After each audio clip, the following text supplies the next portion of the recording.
Yeryüzünün güneşisin, benzerin yok sen eşisin.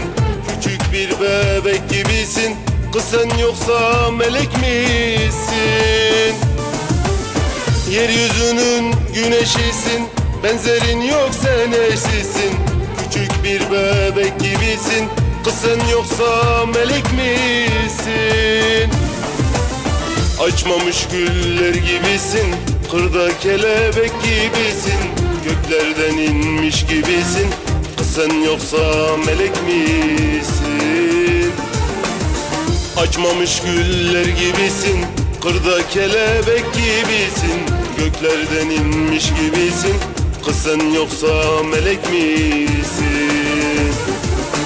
Bu kadar güzellik olmaz, in mi cin mi peri misin? Çok abarttım sanma sakın, kız sen yoksa melek misin? Bu kadar güzellik olmaz, in mi cin mi peri misin? Çok abarttım sanma sakın, kız sen yoksa melek misin?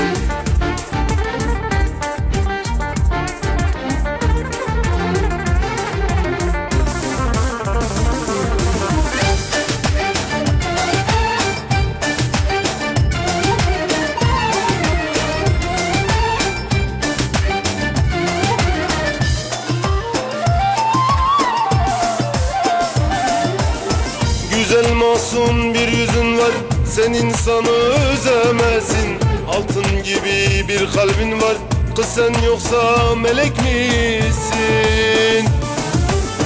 Güzel masum bir yüzün var, sen insanı özemezsin.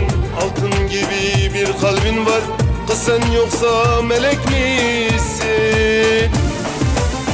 Açmamış güller gibisin, kırda kelebek gibisin. Göklerden inmiş gibisin, kız sen yoksa melek misin?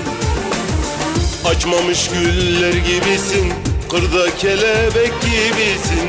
Göklerden inmiş gibisin, kız sen yoksa melek misin? Bu kadar güzellik olmaz, in mi cin mi peri misin? Çok abarttım sanma sakın, kız sen yoksa melek misin? Bu kadar güzellik